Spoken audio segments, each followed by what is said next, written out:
travers les internautes, des publications et surtout quelques sites qui nous informent, et une vidéo d'ailleurs qui a été virale, où un jeune Guinéen a été abattu de froid par la police canadienne. Delphine, qu'est-ce que tu peux nous en dire? C'est surtout les circonstances de la disparition de ce jeune qui s'appelle Mamadou Saliou Baldé, qui a été tué par la police, qui était venue sur des lieux d'un présumé crime, parce que le jeune aurait eu une altercation avec son colocataire. Ah oui. Oui, qui est aussi guinéen et avec qui il se connaît de surcroît depuis plus de 10 ans. Parce que selon l'article et selon l'article que j'ai lu et selon aussi la personne qui a témoigné dans l'article, ce sont deux jeunes qui se connaissaient depuis ici en Guinée, qui ont fait des études secondaires ensemble ici à partir de 2015 jusqu'en 2016, ainsi de suite, avant de se retrouver au Canada. Donc ils ont toujours été pistes selon la personne qui a rapporté.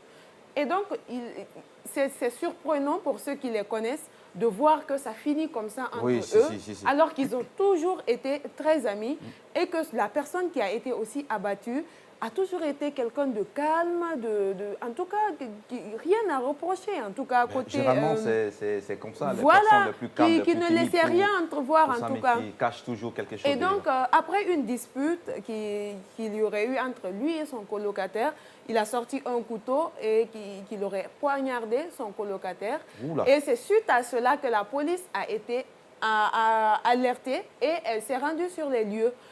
Et on rapporte encore qu'avec le même couteau, ils foncent sur la police.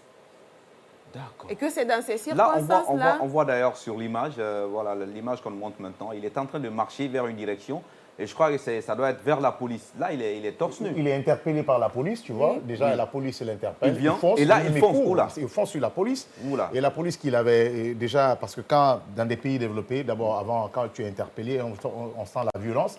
On essaie de te neutraliser avec des armes à impulsion électrique. Et on te donne un coup et généralement, tu es neutralisé avec l'électricité et la charge déjà de l'arme. Et on peut te nommer. Mais cette fois, et selon les témoignages, comme le disait Delphine, on l'a tiré dessus avec l'arme à impulsion électrique. Mais toujours, il a continué à foncer. Tu as vu la police déjà sur la vidéo. Et d'ailleurs, même, il a pris, il a foncé directement sur la police. Et vous savez, la police, après une première tentative avec l'arme, et ça n'a pas répondu.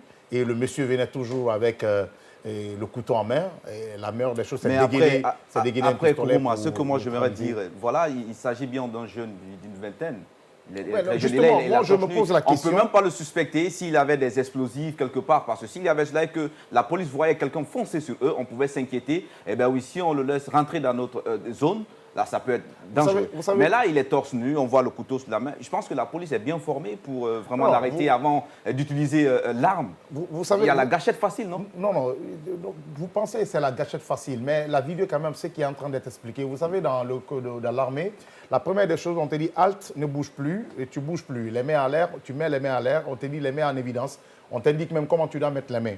Et si d'entre-temps, tu descends la main dans la poche ou des trucs, la police a la latitude soit d'utiliser une force ou bien une arme pour te neutraliser. Et là, sur la vidéo, il a été neutralisé, selon les explications, par l'arme à impulsion électrique, mais ça n'a pas marché. Et il a continué à foncer sur la police, qui n'avait d'autres moyens que peut-être de se servir de l'arme aussi. Mais moi, la question que je me pose, qu'est-ce qui lui est arrivé exactement? Voilà.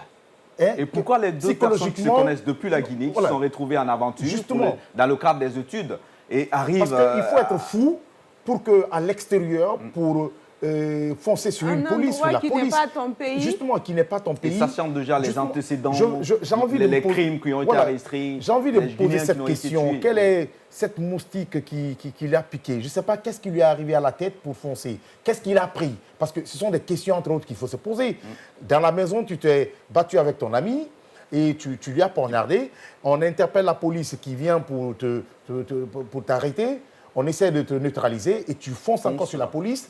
Et vous savez, la police à l'extérieur, la peau noire, le couteau à main, et déjà tu fonces sur toi. Et la meilleure des choses, surtout eux, selon leur règlement, ils ont respecté carrément quand même les dispositions qui doivent être pour interpeller quelqu'un. Ils l'ont respecté, selon quand même le témoignage.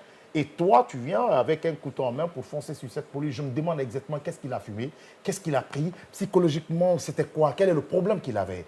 Donc, ce sont entre autres des questions qu'il faut se poser. Ne voyons pas seulement l'acte, mais il faut voir le début de l'acte. Qu'est-ce qu'il a pris exactement pour qu'il sorte? Déjà, pour s'en prendre à un ami de très longue date. Parce qu'il faut interpeller son ami, il faut qu'on essaie de questionner son ami. Heureusement que lui, il n'a été que blessé.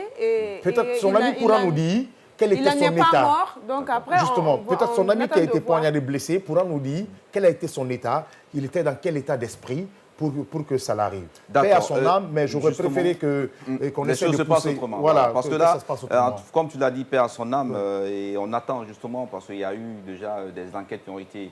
ils ont débuté les enquêtes, et surtout son ami qui a été poignardé, il est actuellement à l'hôpital. Et peut-être à sa sortie, il y aura une communication autour, et voilà, on saura beaucoup plus qu'est-ce qui s'est passé. Alors, j'aurais appris, en Guinée, on va abriter justement... un grand événement international, premier d'ailleurs en Afrique, c'est le gala de boxe qui a été initié par le ministère de la Jeunesse et des Sports. Oui. Ça va faire 25 ans que ce n'est pas arrivé. En tout cas, un combat de boxe dans notre pays. Ça va faire quasiment... Est-ce qu'il y a les boxeurs? Il y a une ligue. Oui, il y a une ligue. Il y a une ligue, il y a même des compétitions interrégions qui se passent, des boxes. C'est vrai que des gens ne sont pas peut-être dotés, ils ne sont pas accompagnés, mais exactement, ça existe. Quand vous partez au Palais des Sports, vous avez le ring qui est là et il y a des compétitions chaque fois quand même qui se passent. Mais vous savez, dans notre pays, c'est seulement le football qui est sport. Et les autres sports, c'est genre quelque chose d'autre. Football, basketball, volleyball. C'est pour venir mouiller le maillot, certainement pour être en meilleure santé. Et ceux qui accompagnaient, c'est peut-être le football. Voilà. L'événement, justement, s'appelle Fight for Africa. Fight for Africa. Oui, c'est ça. Et donc, c'est quand même un réveil, disons. Si tu ne connais pas, toi, la Ligue des boxeurs de Guinée, c'est qu'il y a un problème. Mais il faut se réjouir parce que ça peut être un réveil de cette discipline en Guinée. C'est quand même un événement de grande envergure qui va se dérouler ici en Guinée. Ça sera du 15 au 16 décembre. Et donc, ce gala de boxe initié par Diamond Holding promotion et en partenariat avec le ministère des Sports sous la coordination du branding guinéen. Alors ça là, moi, ma question. Oui, voilà. Sous la coordination. À quel moment le branding guinéen vient se retrouver sur un projet initié uniquement? C'est là, ça me semble fini. Je peux comprendre. Et si le branding vient pour appuyer des événements qui peuvent encore plus expulser l'image du pays. Et la boxe, c'est quelque chose, comme tu viens de le dire, la Guinée s'est illustrée depuis le temps de l'actuel ministre Béa Diallo, qui a été champion. Un ancien boxeur. Voilà, un ancien boxeur très reconnu, chevronné.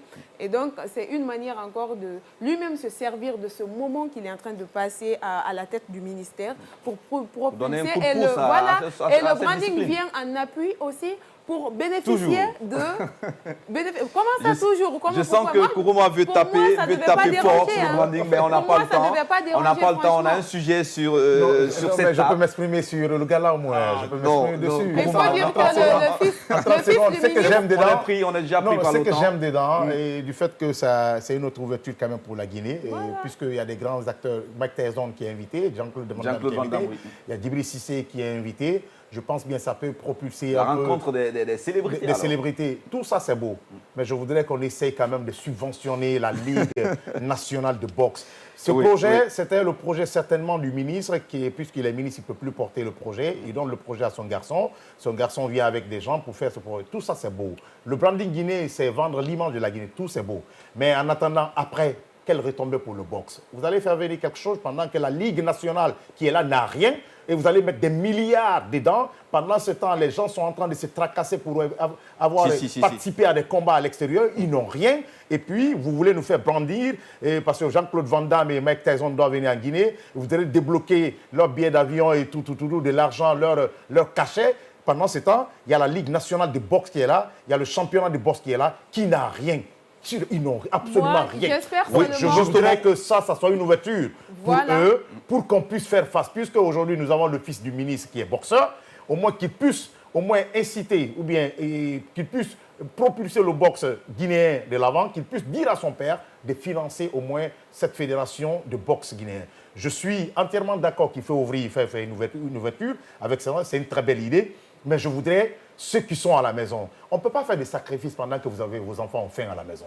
Après, pour dire que je fais des sacrifices. D'accord, c'était le coup de gueule de notre ami Kourouma.